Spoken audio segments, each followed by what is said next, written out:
Chapter 9, 10, 11। पहले chapter 9 और 10 में देख लेते हैं कि आपके स्टडी टेक्स्ट में क्या बात की गई है, कौन से टॉपिक्स बताए गए हैं और इसको हम यहाँ पर एज अ क्विक रिव्यू कैसे देख सकते हैं। ठीक है, तो सबसे पहली चीज़ कि इसके इंटरफेस के ऊपर हम बात करते हैं। यदि जब आप माइक्रोसॉफ्ट वर्ड ओपन करते हैं तो सबसे पहले आपको टॉप लेफ्ट साइड पे QAT नजर आती है, क्विक एक्सेस टूल बार, जहाँ पर आपके पास कुछ डिफॉल्ट आइकन्स होते हैं जैसे सेव, अनडू, रीडू। आप यहाँ पर ऐड और लेस भी कर सकते हैं कुछ बटन्स में। ठीक है, प्लस आपके पास क्विक एक्सेस टूल बार इस रिबन के नीचे भी जा सकती है। कैसे? अगर हम इस मेन्यू को ओपन करें, इस कॉन्टेक्चुअल मेन्यू को ओपन करें तो हमारे पास यहाँ पर एक ऑप्शन होता है शो बिलो द रिबन। इसका मतलब क्विक एक्सेस टूल बार दो जगहों पर नजर आ सकती है, दोनों जगहों पे नहीं नजर आएगी, एक वक्त में एक जगह पर नजर आएगी। यहाँ तो बाय डिफॉल्ट हमेशा टॉप लेफ्ट साइड पर होगी। यहाँ फिर हम इसको मूव करवा सकते हैं यहाँ पर। ठीक है, डाउनलोड्स। ओके, फिर आपके पास सेंटर में टाइटल बार होता है। आप इस डॉक्यूमेंट को सेव करते हैं, एक नाम देते हैं। इसका जो एक्सटेंशन होता है वो आपको पता होगा .docx। ठीक है, और फिर राइट साइड पे आपके पास कुछ बटन होते हैं, 3 बटन, जिससे आप मिनिमाइज, मैक्सिमाइज और इस एप्लीकेशन को क्लोज कर सकते हो। डाउन द लाइन आपके पास अगेन लेफ्ट साइड पे फाइल टैब एक बटन है जिस पर आप क्लिक करके बैक स्टेज व्यू की तरफ आ सकते हो, जहां पर आप इस डॉक्यूमेंट के सारे फंडामेंटल काम करते हो। डॉक्यूमेंट को सेव करना है, डॉक्यूमेंट को प्रिंट करना है, डॉक्यूमेंट को ईमेल करना है, डॉक्यूमेंट की कॉपी बनानी है, कोई टेम्पलेट डाउनलोड करना है, ठीक है, कोई एडवांस सेटिंग्स देखनी है, तो सारा काम आपके पास इस बैक स्टेज व्यू से हो रहा होता है। ठीक है, प्लस आपने कुछ डॉक्यूमेंट्स पे पहले से ही काम किया हुआ है, आप क्विकली उसको ओपन करना चाहते हो तो आप यहाँ से नेविगेट कर सकते हो। ठीक है, these are all the features in the back stage view. फिर आपके पास डिफरेंट टैब्स मौजूद है। ठीक है, जैसे home tab, insert tab, design tab, layout, references. आपके एग्जाम के अंदर जो टैब्स मौजूद है वो एक तो होम टैब कवर किया गया है चैप्टर 9 और 10 की अगर हम बात करें तो होम टैब, इंसर्ट टैब, ठीक है, डिजाइन टैब। लेआउट में आपके पास डिफरेंट लेआउट्स मौजूद है। मेलिंग्स का टैब इंक्लूडेड नहीं है, जिसमें हम मेल मर्ज वगैरह करते हैं, ये इंक्लूड नहीं है आपके सिलेबस में, लेकिन कुछ जगहों पे पढ़ाया जाता है तो मैं ये बता दूं कि एग्जाम में नहीं आता। रेफरेंसेस का टैब काफी हद तक इंपॉर्टेंट है क्योंकि चैप्टर 11 आपका पूरा बेस करता है इस टैब के ऊपर, जिसमें आप मुख्तलिफ चीजें बनाते हैं, यानी टेबल ऑफ कंटेंट्स कैसे क्रिएट होता है, फुट नोट्स, एंड नोट्स क्या होती हैं, बिब्लियोग्राफिक्स, कैप्शंस कैसे बनाए जाते हैं, टेबल ऑफ अथॉरिटीज क्या होता है, ठीक है, टेबल ऑफ फिगर्स क्या होता है। टेबल ऑफ अथॉरिटीज अगेन नहीं है और अगेन ये साइटेशंस नहीं है, तो ये सारी चीजें हम डिस्कस करेंगे सही है कि ये किस तरह से अप्लाई की जाती हैं।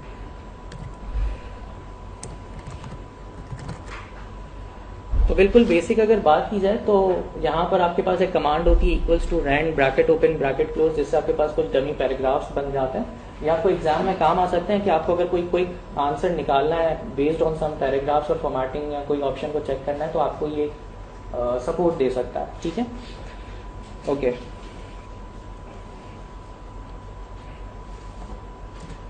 जो चैप्टर 9 और 10 के अंदर जो फंडामेंटल बात की गई है, जो बिल्कुल बेसिक लेवल पे, जो आपके टीचर्स ने भी आपको पढ़ाया जरूर होगा, कि जैसे अगर हम होम टैब की बात करें बिल्कुल क्विकली, तो यहाँ पर आपके पास फॉन्ट का एक ग्रुप है और इस ग्रुप के अंदर उसके रेलेवेंट आइकन्स आपको नजर आ रहे हैं।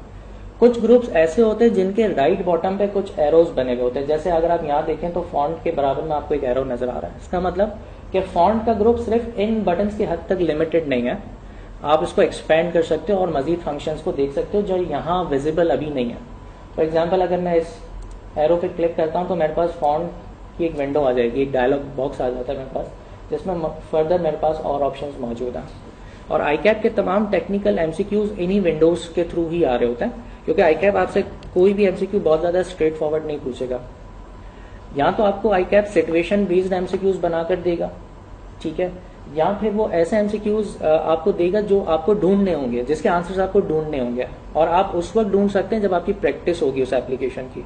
हम क्या करते हैं, we just go through the study text और हमने देखा कि जी हमें स्क्रीनशॉट उस बुक के अंदर समझ में आ रहा है, हमने कहा ठीक है यार ये तो मुझे समझ में आ रहा है, इससे ज्यादा मुझे शायद इसकी प्रैक्टिस करने की जरूरत नहीं है। लेकिन एक बात याद रखें कि अगर एक टॉपिक स्टडी टेक्स्ट के अंदर ऐड हो चुका है तो उसका स्कोप वाइड है हमेशा। लेट सपोज कि अगर वो स्टडी टेक्स्ट में बुलेट्स का जिक्र किया गया, माइक्रोसॉफ्ट वर्ड के अंदर एक छोटा सा टॉपिक है बुलेट्स एंड नंबरिंग का, ठीक है, आपने सिर्फ स्टडी टेक्स्ट के हद तक उसको पढ़ा, जितना दिया हुआ था उतना पढ़ा। ऐसा नहीं है कि जो उसने स्टडी टेक्स्ट में वो पैराग्राफ लिखा है बुलेट्स के थ्रू सिर्फ उसी में से ही एमसीक्यू बना के देगा। बात समझ में आ रही है कि उसका स्कोप वाइड है। आपको सारे एंगल से उस टॉपिक को पढ़ना पड़ेगा, ठीक है। तो अब कैसे पढ़ा जाए, सवाल ये पैदा होता है कि स्टडी टेक्स्ट में तो एक लिमिटेड इन्फॉर्मेशन दी हुई है, अगर आप सर कह रहे हैं कि भाई स्कोप अगर वाइड है तो मैं फिर कैसे करूं, तो मैं आपको यही बता रहा हूं कि जब तक आप प्रैक्टिस नहीं करेंगे, इन चीजों को ओपन करके देखेंगे नहीं कि आप फर्दर ड्रिल डाउन कहाँ तक कर सकते हो, मैक्सिमम आप कहाँ तक उस ऑप्शन के अंदर जा सकते हो, तब तक आपको वो ऑप्शंस याद नहीं रहेंगे। जब एमसीक्यू आता है, एक और चीज जो स्टूडेंट्स टेक्निकल मिस्टेक करते हैं वो ये करते हैं कि उनकी वोकैबुलरी स्ट्रांग नहीं है। जस्ट लाइक कि जब हम इकोनॉमिक्स का पेपर देते हैं तो हमें इकोनॉमिक्स की टर्म्स पता होनी चाहिए, तो हम समझ सकेंगे सवाल क्या है। या अगर लॉ का पेपर दे रहे हैं तो हमें लॉ समझ में आना चाहिए कि लॉ की टर्म्स कहती क्या है। इसी तरह से आईटी में भी एक छोटा सा मसला है। आईटी में मसला ये है कि आपको माइक्रोसॉफ्ट वर्ड की कुछ टर्म्स पता होनी चाहिए, पावर पॉइंट की कुछ टर्म्स पता होनी चाहिए। अब जब वो टर्म्स एमसीक्यू के सवाल में लिखी हुई होती है ना, तो अब आपको नहीं पता, आपने कहा कि यार ये वर्ड तो मैं पहली मर्तबा सुन रहा हूँ, तो ज्यादातर लोग क्या करते हैं, हेल्प विंडो की तरफ जाते हैं अगर उनको नेविगेट करना आता है। हेल्प विंडो में वो सारा टाइम वेस्ट कर देते हैं, उससे होता है कि आगे के जो एमसीक्यूज होते हैं उसमें टाइम एलोकेशन डिस्टर्ब हो जाती है आपकी। अब सारे एमसीक्यूज अटेम्प्ट तो करके आते हो, लेकिन कुछ ठंडे दिमाग से आपने कुछ सुकून से किए हुए होते हैं और कुछ जल्दबाजी में किए हुए होते हैं, अगेन पेपर रुक जाता है। ये सारी चीजें, ठीक है। तो पॉइंट्स बताता रहूंगा कि ये पेपर रुक क्यों रहा है। एक तो ये कि आपको वोकैबुलरी आपको स्ट्रॉन्ग करनी पड़ेगी। अब तो मैं आपको वोकैबुलरी बताऊंगा कि वो कौन सी इंपॉर्टेंट टर्म्स है जो एमसीक्यूज में पूछी जा सकती है। जैसे एक बहुत सिमिलर टर्म है एक्सेल से related, adjacent and non adjacent, ठीक है। तो कुछ लोगों को पता होता है, कुछ लोगों को नहीं पता होता, आपको पहली मर्तबा देख रहे हैं। अब एडजेसेंट का वर्ड हो सकता है शायद स्टडी टेक्स्ट में हो, या हो सकता है ना भी हो, लेकिन मैंने कहा ना टॉपिक है तो स्कोप वाइड है, तो वो कोई भी। एडजेसेंट का एक सिनोनिम भी है, कंटेजियस। तो अब उसने एमसीक्यू में एडजेसेंट नहीं लिखा, स्टडी टेक्स्ट में एडजेसेंट लिखा, तो उसने कंटेजियस दे दिया, आप कंफ्यूज हो गए कि यार ये क्या बात कर रही है, तो पढ़ाया नहीं है टीचर ने पढ़ाया है लेकिन टर्म्स आपने नहीं याद किए हैं, तो आपको वहां एमसीक्यू में बेटा मसला आ रहा है, ठीक है। तो वो कोशिश पूरी करूंगा कि इस 2 दिन के वर्कशॉप में सारी चीजें आपको एलोबरेट मैक्सिमम कर सकूं, ठीक है। तो एक बात समझ में आ गई आपको कि जो टॉपिक आपकी स्टडी टेक्स्ट में है आप उसको विंडो में प्रैक्टिस मैक्सिमम करके जाएंगे, उसको फर्दर ड्रिल डाउन करके जाएंगे कि वो टॉपिक कितना एनहांस मुझे विंडो पे स्क्रीन पे नजर आ रहा है, ठीक है। थोड़ा सा यहाँ पे बात करते हैं इंसर्ट टैब की। मैं अगेन होम टैब पे आऊंगा थोड़ी देर में, लेकिन मैं अभी जरा क्विक रिव्यू करवा रहा हूँ कि आपको बता रहा हूँ चैप्टर 9 और चैप्टर 10 के अंदर बेसिकली है क्या क्या चीजें मौजूद है। पेजेस, लेट सपोज आपके पास इंसर्ट के टैब में ये 3 ऑप्शंस आपको नजर आते हैं, कवर पेज, ठीक है, ब्लैंक पेज और पेज ब्रेक्स।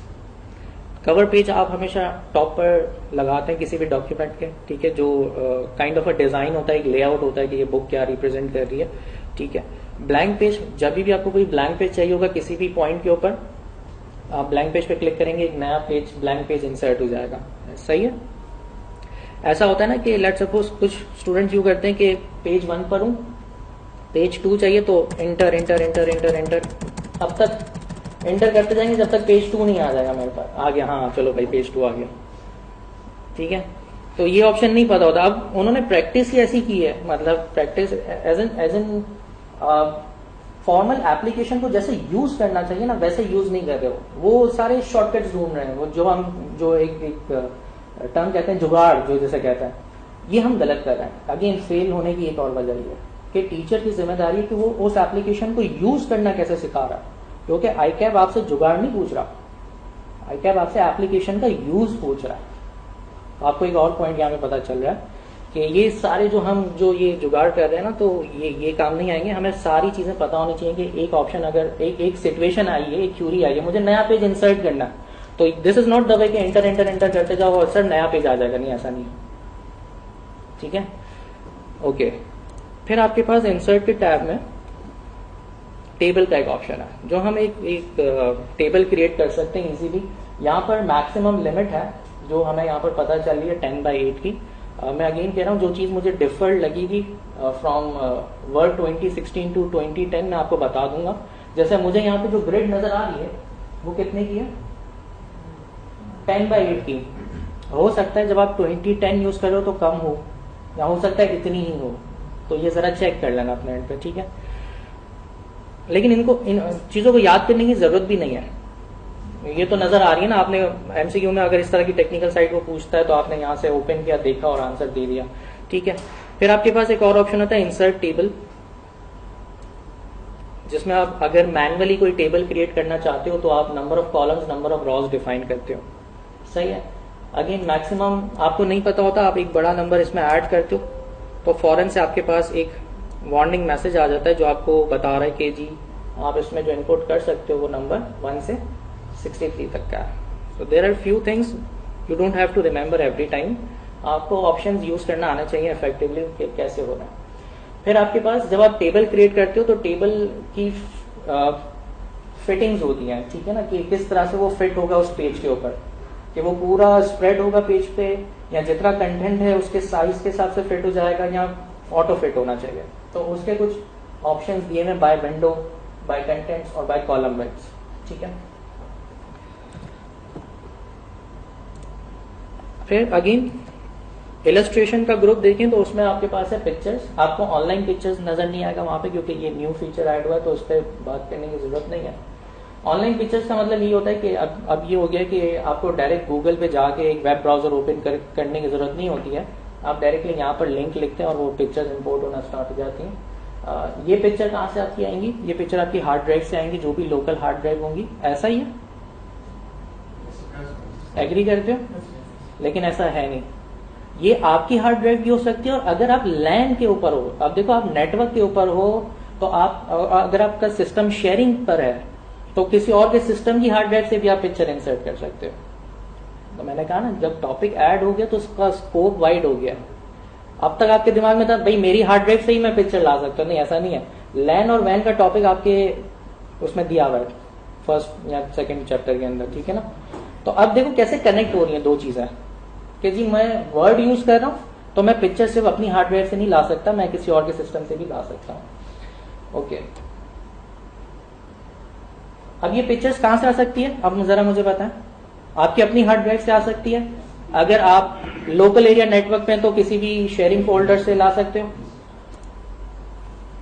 ठीक है। मुख्तलिफ शेप्स हैं और उन शेप्स की भी प्रॉपर्टीज हैं, मतलब ऐसा नहीं है कि आई क्या आपको सिंपल इस शेप के बारे में पूछ रहा होगा, नहीं ऐसा नहीं है। देखिए जब आप किसी शेप को ड्रॉ करते हैं, ठीक है, तो ये आपका एक्टिव ऑब्जेक्ट है स्क्रीन के ऊपर, ठीक है, और इसके कुछ पॉइंटर्स आपको नजर आ रहे हैं जो आप ड्रैग और ड्रॉप करके इसके साइज को रिसाइज करते हैं, राइट। और एक और आपको पॉइंटर नजर आ रहा है जिससे आप 360 डिग्री पे इसको रोटेट कर सकते हैं, ठीक है, ऐसा ही है। बट जब आप इस ऑब्जेक्ट को इंसर्ट करते हो तो ऊपर आपके पास एक फॉर्मेट का टैब इनेबल हो जाता है जिसके अंदर बहुत सारे ऑप्शंस हैं,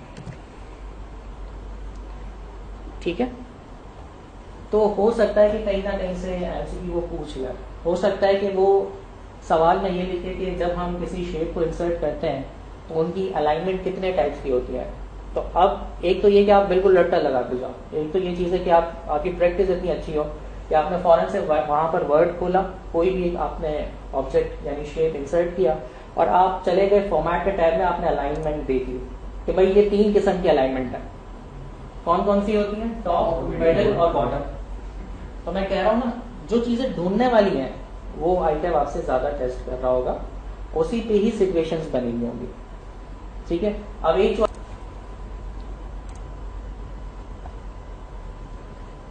नेक्स्ट फिर है आपके पास स्मार्ट आर्ट, ठीक है। स्मार्ट आर्ट भी क्या है कि कलेक्शन ऑफ ऑब्जेक्ट्स ही है, कलेक्शन ऑफ शेप्स है। जैसे लेट सपोज के स्मार्ट आर्ट के अंदर बहुत सारी आपको कैटेगरीज नजर आएंगी, अगर मैं आपको यहाँ दिखा दूं तो, ठीक है, ये सारी कैटेगरीज हैं। लेट सपोज अगर हम एक ऑर्गेनाइजेशन की बात करते हैं तो हम हायरार्की की तरफ जाते हैं कि जी ऊपर टॉप पे सीईओ सीएफओ है, फिर उसके नीचे डायरेक्टर्स हैं, फिर सीनियर वाइस प्रेसिडेंट है, मैनेजर्स है। अगर मुझे इस तरह की एक चीज बनानी हो तो मैं जी हायरार्की को सेलेक्ट करके वो कोई भी टाइप 2D 3D वगैरह जो है मैं यूज कर सकता हूँ, ठीक है ना। ये चीज मैं मैनुअल भी बना सकता हूँ क्योंकि इसके अंदर है तो शेप्स ही ना सर। तो अगर मैं चाहूं तो मैं यहाँ पर शेप में जाके एक एक शेप इंसर्ट करता जाऊं, उनको अलाइन करता रहूं और उनको ग्रुप कर दूं, वो भी बन जाएगा। तो ये क्विक वे है, किसी भी ऑर्गेनाइजेशन या कोई भी लेआउट बनाने का कोई तरीका होता है स्मार्ट आर्ट, सही है। फिर आपके पास है चार्ट्स, ठीक है, और चार्ट्स भी तकरीबन 2 साल हो गए ये टॉपिक ऐड किया, पहले तो नहीं था, अब तो ऐड हो चुका है ये। और चार्ट का जो पर्पस है, जो यूजेज है, वो वर्ड में भी सेम है, एक्सेल में भी सेम होगा, पावर पॉइंट में भी सेम होगा, ठीक है। तो चार्ट्स कौन कौन से होते हैं जरा बताइए। पाई चार्ट होता है, bar chart, line chart, histogram भी होते हैं, बहुत सारी कैटेगरीज हैं, बिल्कुल सही कह रहे हो। एग्जाम में कुछ स्पेसिफिक कैटेगरीज टेस्ट की जाएंगी लेकिन इतनी स्ट्रेट फॉरवर्ड नहीं होंगी। लेट सपोज आपको एक डेटा दिया हुआ एमसीक्यू में कि जी जैन से दिसंबर तक का डेटा है, एक्चुअल और बजट का। कंपनी चाहती है कि वो एक रेलिवेंट चार्ट बनाए और नीचे 4 ऑप्शंस हैं। तो कौन सा चार्ट क्रिएट किए जाएंगे जब मेरे पास जनवरी से दिसंबर तक का डेटा है, एक्चुअल वर्सेस बजट का, और आपको डिसीजन लेना है कि कौन सा चार्ट क्रिएट करूं, तो आपका जवाब क्या होगा? कौन सा सबसे ज्यादा सूटेबल है? हाँ, लाइन चार्ट। जब भी हम ट्रेंड ओवर टाइम की बात करते हैं तो ये फिक्स है कि हम सबसे पहली जो प्रायोरिटी देंगे वो लाइन चार्ट को देंगे। देखिए, जैन से दिसंबर के लिए बार चार्ट में बनाऊंगा तो मुझे यहां पर कोई एरर नहीं रिसीव नहीं होगा, लेकिन कुछ स्टैंडर्ड रूल्स होते हैं चार्ट्स को क्रिएट करने के। जैसे अगर मैं इस चीज को यहां दिखा सकूं,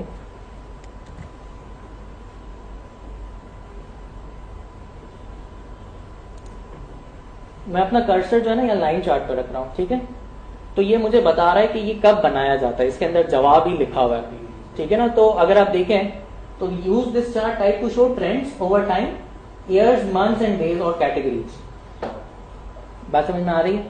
तो अगर याद नहीं आ रहा तो यहां से देख सकते हो, लेकिन ये उस वक्त देख सकोगे जब आपको ये सारी टेक्निक्स पता होंगी कि ये सवाल का जवाब मैं कहां से ढूंढूं। फिर है आपके पास स्क्रीनशॉट, ठीक है। स्क्रीनशॉट्स ये जब ऑप्शन नहीं हुआ करता था तो हम मैन्युअली अपने कीबोर्ड पे प्रिंट स्क्रीन से स्क्रीनशॉट्स लिया करते थे।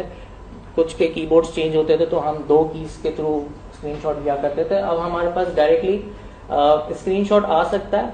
ये सिर्फ उन विंडोज का स्क्रीनशॉट दिखाएगा जो विंडोज हमारे पास टास्क बार पे मिनिमाइज नहीं हुई हुई है, यानी जो टास्क बार पे प्रोग्राम्स ओपन है उनके स्क्रीनशॉट्स ही यहाँ पर दिखाएगा। ये क्रिटिकल पॉइंट है, ठीक है। नंबर 2 के जब भी मैं अगर मुझे कोई भी स्क्रीनशॉट चाहिए, फॉर एग्जांपल एक्सेल का स्क्रीनशॉट चाहिए, तो मुझे अब अलग से एक्सेल पे जाकर उसको स्क्रीनशॉट का लेकर यहाँ पेस्ट करने की जरूरत नहीं है। सिंपली मैं यहाँ पे क्लिक करूंगा, वो एक्सेल का स्क्रीनशॉट आ जाएगा, ठीक है। अब लेट सपोज इस एक्सेल जो मेरी टास्क बार पे मौजूद है, जो आपको यहाँ नजर आ रहा है, मैं इसको कर देता हूँ मिनिमाइज। इस एप्लीकेशन को मैंने मिनिमाइज कर दिया और मैं इनसाइट पे जाके स्क्रीनशॉट में जाके देख रहा हूं तो क्या मुझे एक्सेल नजर आ रहा है? क्योंकि एक्सेल स्टिल ओपन है लेकिन टास्क बार पे मिनिमाइज हुआ है तो उसका स्क्रीनशॉट वो कैप्चर नहीं करेगा, ठीक है। एक और चीज के जो प्रोग्राम्स ओपन हुए हैं टास्क बार पे वो पूरे के पूरे आपको कैप्चर होते हुए नजर तो आ रहे हैं, लेकिन समटाइम्स हमारी रिक्वायरमेंट ये होती है कि हमें कुछ स्पेसिफिक पोर्शन चाहिए, तो आप फिर किसकी तरफ बढ़ जाते हो? स्क्रीन क्लिपिंग की तरफ। जैसे आप स्क्रीन क्लिपिंग पे क्लिक करोगे, ठीक है, और अगर स्क्रीन क्लिपिंग भूल गए, मतलब मुझे याद ही नहीं कि स्क्रीन क्लिपिंग की डेफिनेशन क्या है, तो जरा देखो, आप अपना कर्सर रखोगे तो उसकी डेफिनेशन यहाँ लिखी हुई भी आ जाएगी, ठीक है। तो स्क्रीन क्लिपिंग पे क्लिक किया और जो रेलेवेंट पार्ट आपको जितना पोर्शन, जो भी पोर्शन चाहिए आपने उसको ड्रैग किया और वो उतना ऑप्शन आप पोर्शन जो होगा वो आपके पास यहाँ पर पेस्ट हो जाएगा, सही है।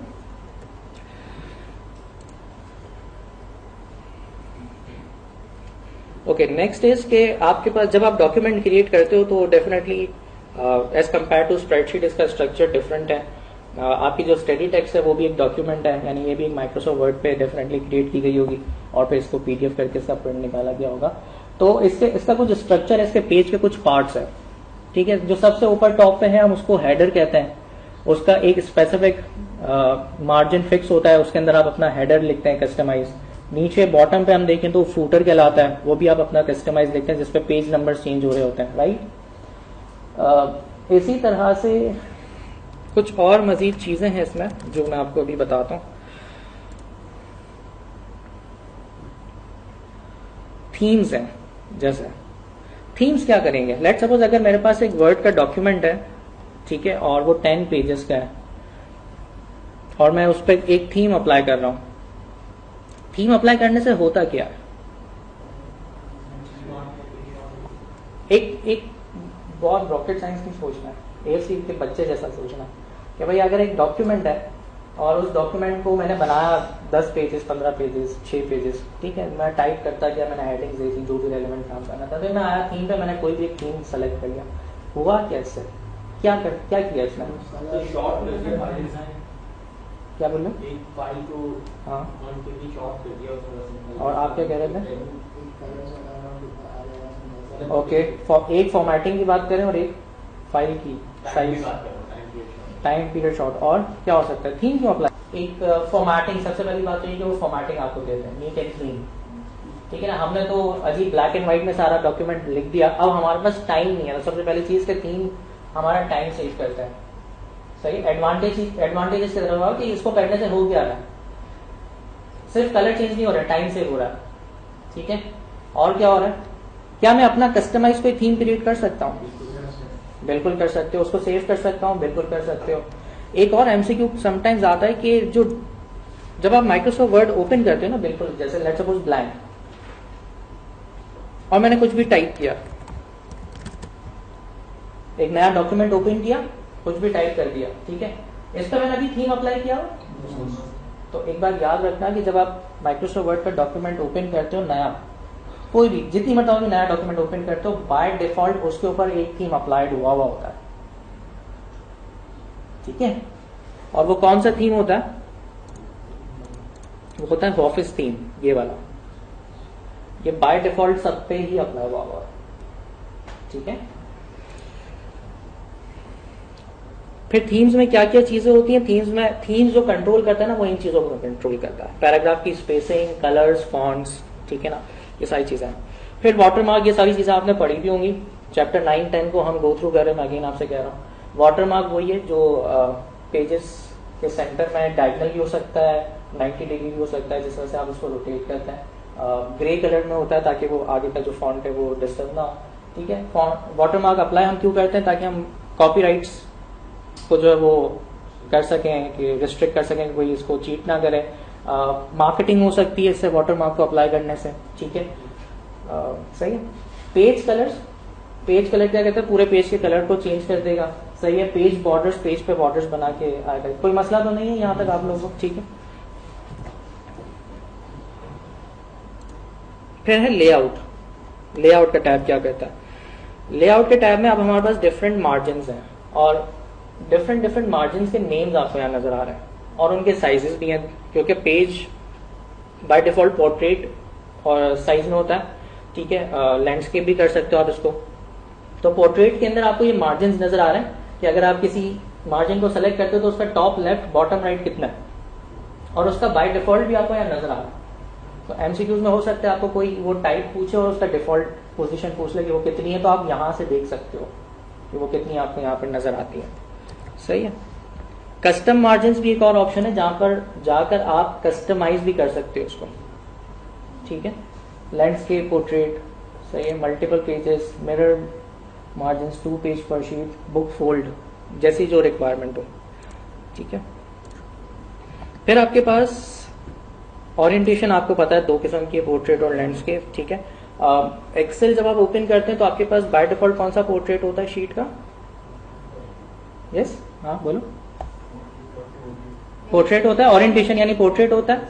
और पावर पॉइंट जब ओपन करते हो तो क्या होता है? हाँ, वेरी गुड, लैंडस्केप होता है, ठीक है। इसमें डिफरेंस रखना, 2 एप्लीकेशंस में पोर्ट्रेट होता है और एक में लैंडस्केप होता है, सही है।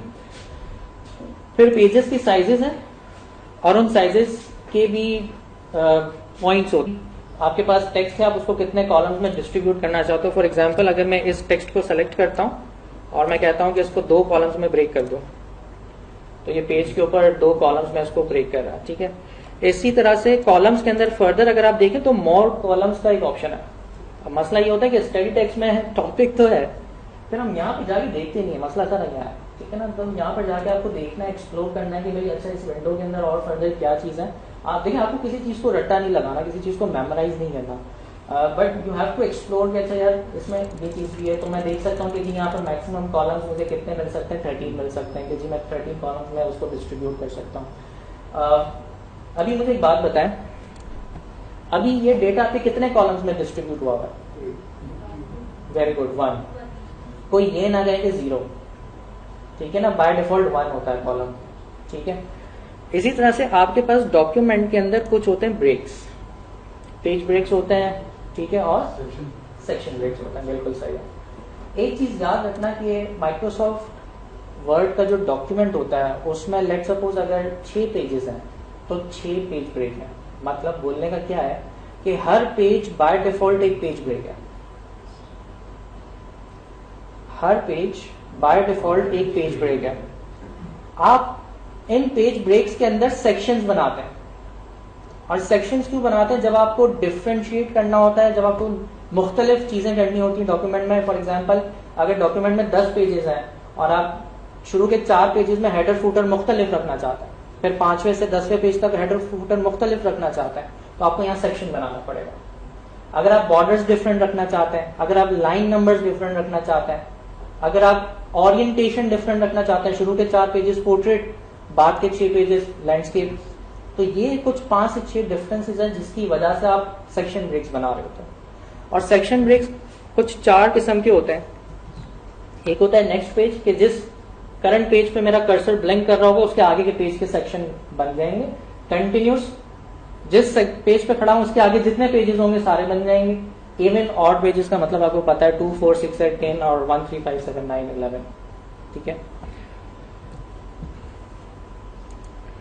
अब आ जाते हैं रेफरेंसेस के टैब पर, ठीक है। अच्छा, एक और चीज कि अभी मैंने कोई भी चीज डिटेल में नहीं की है, मतलब सही है, हर टॉपिक को गो थ्रू करवा रहा हूं मैं। मतलब आपको एक जो आपके टीचर्स ने आपको पढ़ाया है चैप्टर 9 और चैप्टर 10 वो आपको बता रहा हूं, उसके अंदर जो इंपॉर्टेंट पॉइंट मुझे लग रहा है वो मैं आपको डिलीवर कर रहा हूं, सही।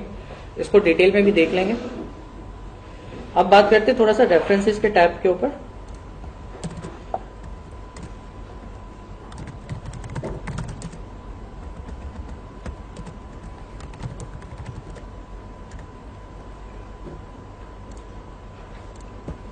जो आपके चैप्टर नंबर 11 से रिलेटेड है, ठीक है।